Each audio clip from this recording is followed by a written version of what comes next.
Bonjour mes amis, que Dieu vous bénisse tous et que le Saint-Esprit, l'esprit de la foi intelligente, l'esprit de la foi rationnelle, l'esprit de la foi surnaturelle, qui n'a rien à voir avec la foi naturelle, viennent sur vous, illuminer votre pensée, illuminer votre compréhension, vous faire comprendre, percevoir dans votre tête que la foi qui nous fait nous approcher de Dieu, la foi qui nous rapproche du Dieu très haut, n'a rien à voir avec les sentiments du cœur, n'a rien à voir avec la foi du cœur. Le cœur, le Seigneur dit, est tortueux et méchant, cruel. N'appuyez pas votre foi, c'est-à-dire ne prenez pas des décisions avec la foi du cœur. Ne faites pas cela.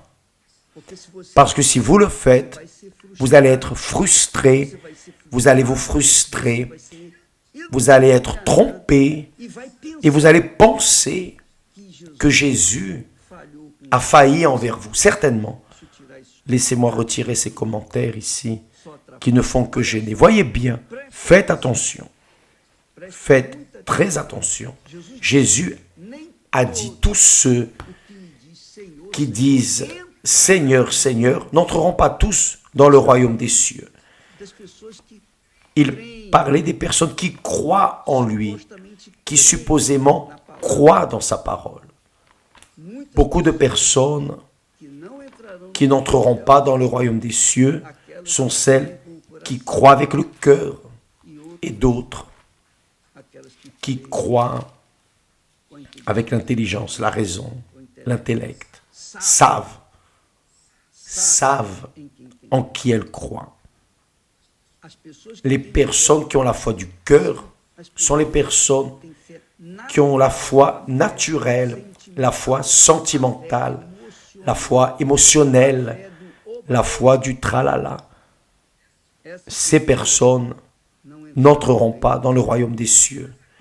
Mais celles qui ont la foi surnaturelle, la foi intelligente, la foi qui appuie la tête, l'intelligence, le rationnel, sur la parole de Dieu. Ce n'est pas sur la parole de l'Église, du pasteur, de l'évêque, sur la parole de personne. C'est la parole de Dieu. La parole que Jésus a utilisée au moment de la faim, là, dans le désert. Il a résisté au diable en disant, il est écrit, l'homme ne vivra pas seulement de pain. Et il a survécu, il a vaincu le diable, parce qu'il a utilisé la foi intelligente, la foi de ce qui est écrit, non la foi de ce qu'il sentait. Donc, mes amis, faites très attention. Quand Dieu parle, lorsqu'il dit « Souviens-toi de ton Créateur au jour de ta jeunesse », il est en train de dire, il parle de mémoire, souviens-toi. On se souvient ici dans la tête, on ne se souvient pas dans le cœur, ou ce n'est pas ainsi. Quand vous allez à l'école, vous étudiez, vous utilisez quoi? Le cœur ou votre tête? Vous utilisez votre sentiment ou vous utilisez votre raison, votre rationnel, votre pensée? Donc, lorsque nous nous souvenons du dentiste, c'est parce que nous avons mal aux dents, n'est-ce pas? Lorsque nous nous souvenons d'aller chez le médecin, c'est parce que nous sommes malades. Lorsque nous nous souvenons que nous avons faim, alors nous devons manger, oui ou non. Donc, c'est la mémoire qui fonctionne. La mémoire fonctionne en accord avec les sentiments qui nous enveloppent. Nous avons 5 sens. Mais qui prend la décision de les exaucer? C'est la tête, c'est l'intelligence. Il en est ainsi en relation à la foi intelligente. La foi intelligente s'appuie, se soutient sur la parole qui est écrite dans les Écritures sacrées. La foi intelligente ne laisse pas la personne prendre des attitudes sur la base de l'émotion. La foi intelligente fait la personne peser, penser, raisonner, fait la personne décider ce qui est le meilleur pour elle. Elle a plus de chances de réussir dans ses choix quotidiens en utilisant la tête qu'en utilisant le cœur. Parce que le cœur sent. Quand Jésus avait faim, le diable a profité de ce moment de faiblesse. Ce n'était pas une faiblesse, mais c'était la faim. Il avait faim. 40 jours sans manger. Que pensez-vous? Il était affamé. Donc le diable a profité de ce moment de la faim et lui a fait une suggestion. C'est facile, transforme ces pierres en pain et tu en finis avec cette faim. Donc le diable présente des facilités quand les personnes sont en train de souffrir horriblement. Job également a souffert de la même chose. Au sommet de sa souffrance, de sa douleur, il a dit, je sais que mon Rédempteur vit. C'est ce qu'il a dit. Je sais que mon Rédempteur vit. Donc, il avait là ses amis, des amis de circonstance, mais il s'appuyait dans la certitude que l'Éternel, son Rédempteur, était vivant. Et c'est pour cela qu'il a résisté. C'est ainsi en relation à la foi, mes amis. Le diable utilise les sentiments. Il sait que nous sentons et il vient pour apporter des facilités, pour que nous puissions aller vers son chemin, suivre sa voie et s'exploser avec sa voie, avec ses idées, les facilités. Mais le chemin de la foi intelligente, c'est le chemin du sacrifice. C'est le chemin dans lequel vous devez rester ferme dans cette pensée en accord avec la pensée, votre pensée en accord avec les promesses de Dieu. C'est ce qui va faire de vous un vainqueur. Parce que le cœur ne fait que tromper. Donc, quand la dame dit « Ah, je sers Jésus, je suis Jésus depuis 20 ans, j'ai Jésus dans mon cœur », c'est fini. Elle a prouvé qu'elle n'a rien. Elle a prouvé qu'elle n'avait que des sentiments. C'est la réalité. Excusez-moi.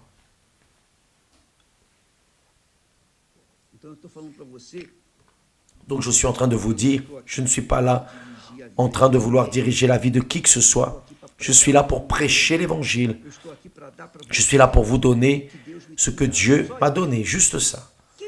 Qui veut, amen. Qui ne veut pas, patience. Mais la vérité est celle-ci. Qui vit une foi sur la base du sentiment va se faire mal, va rester par terre au milieu du chemin. Et c'est pour cela que Jésus a dit, ceux qui me disent Seigneur, Seigneur, parce que ceux qui sont véritablement serviteurs pensent et obéissent à la parole de Dieu. Ceux qui ne sont pas serviteurs véritables sentent et ne supportent pas d'attendre l'accomplissement des promesses. Donc, ces personnes vont vers le chemin de la facilité. Qui croit, sacrifie. Qui ne croit pas, ne sacrifie pas. Lorsque nous suggérons aux personnes d'aller vers l'autel, ce n'est pas pour passer sur l'autel et sentir quelque chose de meilleur, une émotion, une énergie meilleure. Non, c'est pour mettre toute votre âme, votre cœur, votre pensée, vos désirs, votre corps, votre futur, tout là sur l'autel. C'est la mort de votre jeu, c'est le baptême d'eau, disons. Vous ensevelissez votre vie sur l'autel de Dieu. Et là, naît une nouvelle créature, le sacrifice. Vous êtes mort pour les sentiments de ce monde. Vous êtes mort pour votre cœur.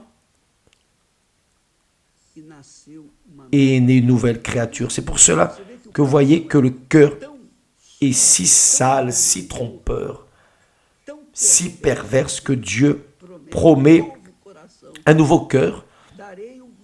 Je donnerai un nouveau cœur parce que ce cœur-là ne va mener la personne qu'à la mort éternelle. Et lorsqu'il parle de cœur, il parle parfois de chair ou même de l'âme elle-même. Il parle de l'âme. Donc, mes amis, Jésus est venu pour sauver qui? Sauver qui? L'âme. Ce n'est pas cela. Il n'est pas venu sauver le corps, ni sauver l'esprit, parce que l'esprit lui appartient déjà. L'intelligence, la sagesse lui appartiennent déjà. Mais il est venu sauver l'âme. Et cette âme est disputée à chaque instant, à chaque fraction de seconde. Elle est disputée. D'un côté est Dieu avec sa promesse, avec sa parole. Dieu est parole, Dieu est esprit, Dieu est parole, pensée. D'un autre côté, il y a le diable avec sa parole, ses suggestions, ses idées de facilité. Qui aime les facilités part vers le vol, la corruption, la tromperie, le mensonge. N'est-ce pas? Oui ou non? Donc, la personne qui vit sur la base de la foi dans le cœur va vers le chemin de l'enfer. Et la personne qui va dans la foi intelligente, la foi rationnelle, la foi qui pense, qui s'arrête, qui pèse, qui évalue et prend les décisions. Parce que le salut de votre âme dépend de la décision de votre tête. Le salut de mon âme dépend de la décision de mon esprit, de la tête que Dieu m'a donnée. Et c'est la raison du pourquoi toutes les personnes doivent avoir le Saint-Esprit pour être sauvées. Si elles n'ont pas le Saint-Esprit, elles ne seront pas sauvées. Parce que le Saint-Esprit guide notre esprit, notre tête, notre intelligence, notre intellect, guide, oriente. Et le cœur, évidemment, s'il accepte, s'il obéit, si la tête obéit à la voix de l'esprit, le cœur doit suivre cela. Le cœur est soumis à l'esprit, c'est-à-dire l'âme est soumise à l'esprit, à la pensée. C'est dans la pensée que nous décidons de suivre ou pas la parole de Dieu. Non la parole de l'homme. Ce n'est pas l'idée de l'homme, c'est la parole du Très-Haut. Vous pouvez penser ainsi. Par exemple, combien de bêtises faisons-nous dans la vie à cause des sentiments du cœur, n'est-ce pas? Par exemple, le mariage. Comment va votre mariage? Comment était votre mariage? Au début, c'était la fête, n'est-ce pas? La joie. Mais ensuite, il n'est pas resté. Vous avez perdu le mariage. Vous avez essayé de nouveau. Et encore une fois. Et vous essayez. tout en suivant la voie de qui? De la tête ou du cœur? De la tête? Non, du cœur.